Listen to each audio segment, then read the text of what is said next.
Rahul Gandhi ji.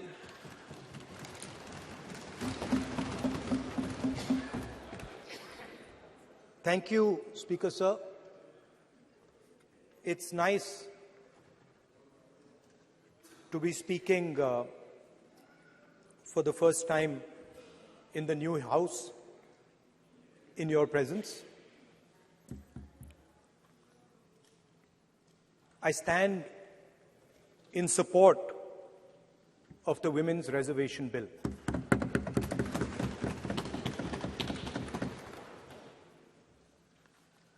Yesterday, I was listening to the discussion, and the issue of the Sengol came up. And there was a conversation, a to and fro, about the Sengol. And also a little bit about the conversation about the transfer of power from the British to the people of India. Before handing over power to the people of India, the British asked the leadership of the freedom movement,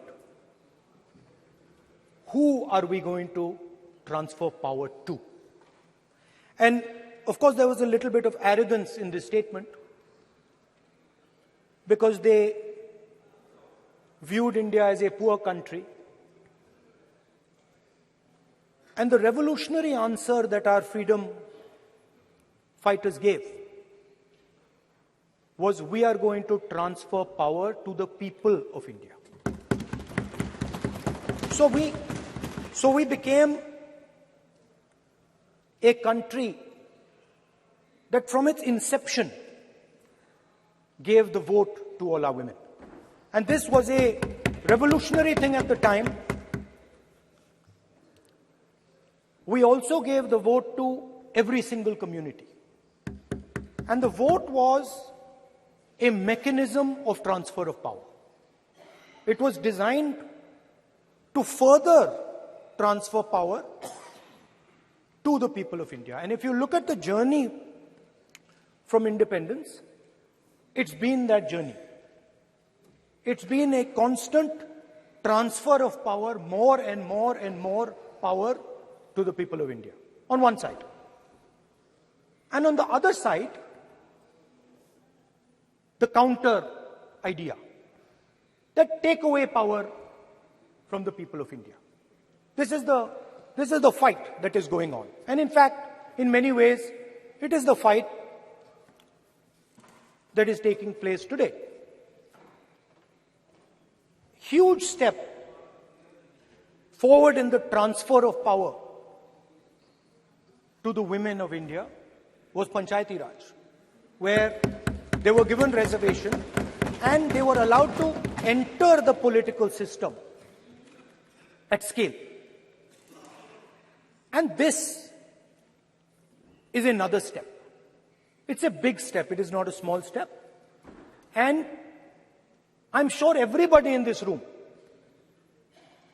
the treasury benches, the opposition, everybody agrees that this is a very important step for the women of our country. They fought for independence. They are as capable as any man, in many ways more capable, and should be given as much space as they possibly can be given. There is one thing, in my view, that makes this bill incomplete. I would like to have seen OBC reservation included in this bill. I think it is very important that a large chunk of India's population, large chunk of India's women should have access to this reservation.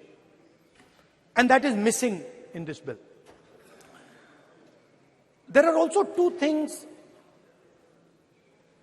that seem strange to me. One is the idea that you require a new census to implement this bill.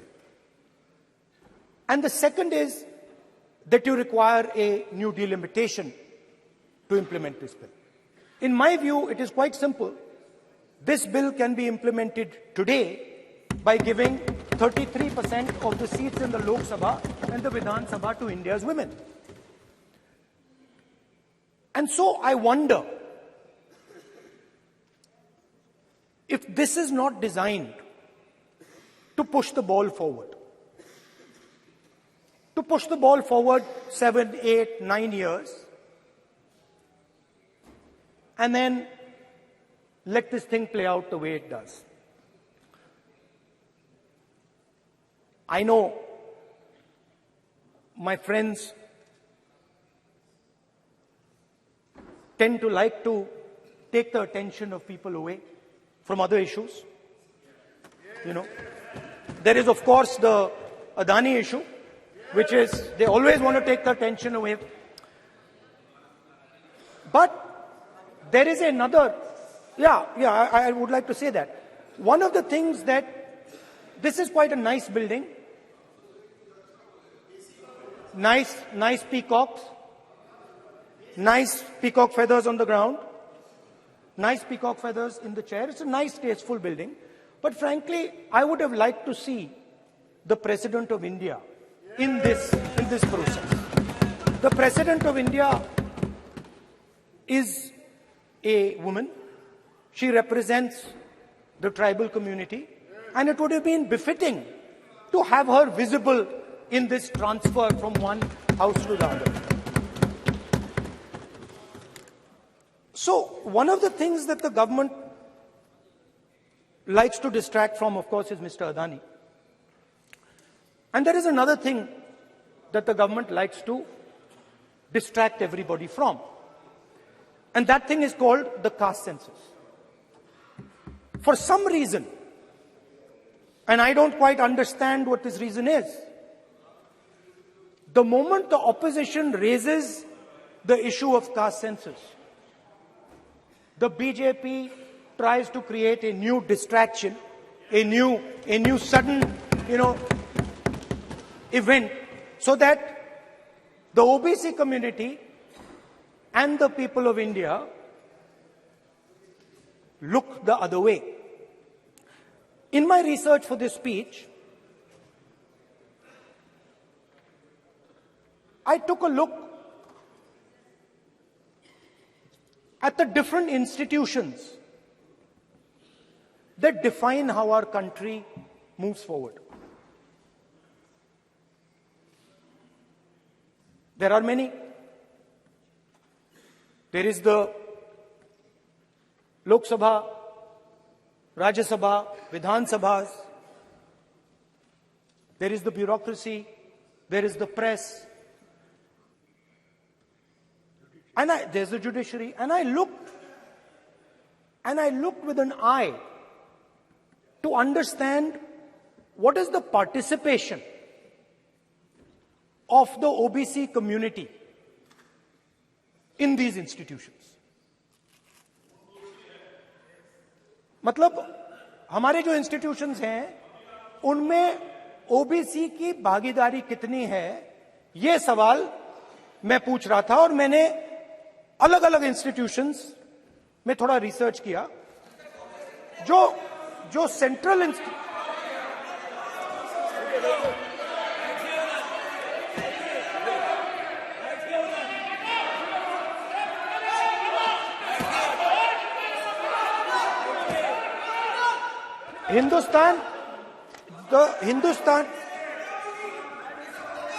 the central, don't worry, don't be scared, we are discussing, डरो मत, हम caste census की बात कर रहे हैं, डरो मत.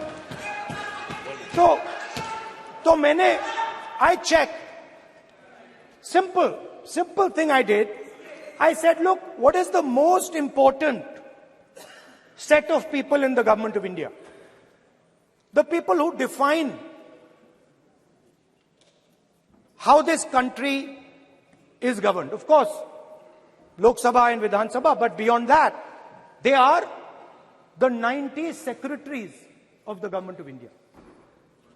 90 people, secretaries, are responsible for managing the core of the government of India. And I ask myself the question, how many of the 90 people come from the OBC community? And I was shocked and shattered by the answer. मैंने ये सवाल पूछा कि ये जो 70 secretary हैं, 90 secretary हैं, ये जो हिंदुस्तान की सरकार को चलाते हैं, जो बजट को चलाते हैं, इनमें से ओबीसी कितने हैं? नरेंद्र मोदी जी प्रधानमंत्री हैं, ओबीसी के लिए काम करते हैं? मैंने ये सवाल पूछा। मैं आपको जवाब देना चाहता हूं, हिंदुस्तान के सेक्रेटरीज 90 में से सिर्फ 3 ओबीसी से हैं। और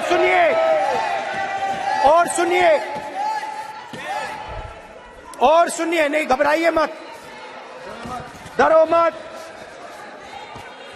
और सुनिए, ये जो सेक्रेटरीज हैं जो ओबीसी कम्युनिटी से हैं, ये हिंदुस्तान के सिर्फ 5% बजट को कंट्रोल करते हैं। मतलब अगर हिंदुस्तान का बजट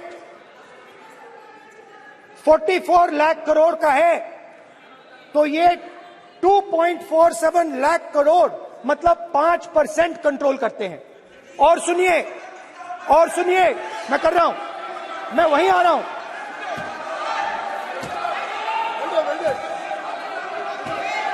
मतलब ये जो है ओबीसी की बात नहीं सुनना चाहते, ओबीसी की बात नहीं सुनना चाहते, ओबीसी की बात नहीं सुनना चाहते, ओबीसी की बात नहीं सुनना चाहते। आप ओबीसी के खिलाफ हैं, आप ओबीसी के खिलाफ हैं, ओबीसी के खिलाफ हैं।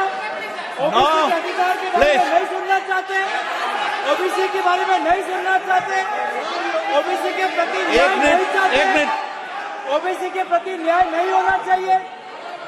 ये सी दे नॉट शोइंग ये जो है, हाँ, मैं माननीय सदस्य से आग्रह करूंगा, एक मिनट रुकिए। माननीय सदस्य से मैं आग्रह करूंगा, एक तो ये महिला आरक्षण बिल है, और दूसरा सभी माननीय सदस्य समान है। डरो मतो ये शब्द इस पार्लियामेंट में नहीं बोलना चाहिए।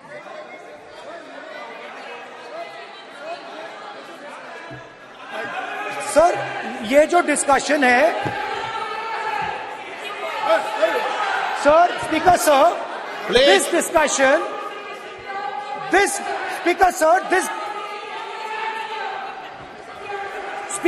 this discussion is about the transfer of power to the people of India. The women being one group of the people of India and the OBC community being another group of the people of India. And I am elaborating that the OBCs, who number a huge percentage, have 3% of the 90 secretaries of this country and control and define 5% of India's budget. This is an insult and a shame to the OBC community. ये OBC community का अपमान है। तो सवाल उठता है कि इस देश में कितने ओबीसी हैं, कितने दलित हैं, कितने आदिवासी हैं, और उस सवाल का जवाब सिर्फ कास्ट सेंसस से मिल सकता है। तो मेरा सरकार को एक सुझाव है, सबसे पहले ये जो महिला का बिल है, इसको आप पास कीजिए, आज पास कीजिए, ये जो आपके लागू कीजिए, और ये जो डिलिमिटेशन है जो आपने बोला है, और ये जो सेंसस है, इसकी कोई जरूरत नहीं है। 33% आप महिलाओं को सीधा दे दीजिए। और दूसरी बात, इसको बदलिए, इसको आप बदलिए। कैमरा नहीं है सर, कैमरा नहीं है, आपको दिखाएंगे सर। पूरा भाषण में आपको ही दिखाई कैमरा ये आप बदलिए। ये जो लिस्ट है ये ओबीसी समाज का अपमान है। 90 लोग हिंदुस्तान के सेक्रेटरी हैं, उनमें से 3 लोग ओबीसी समाज के हैं, 5% बजट को कंट्रोल करते हैं। तो जल्दी से जल्दी आप कास्ट सेंसस कीजिए, जल्दी से जल्दी जो हमने कास्ट सेंसस किया था उसका डेटा आप रिलीज कीजिए, और अगर आप नहीं करेंगे तो हम कर डालेंगे। Thank you. Hit TV app, all the success for their launch. Please download the app. Download the Hit TV app now. Please download the app now. Please download the app now. Please download the app now. Download the app now.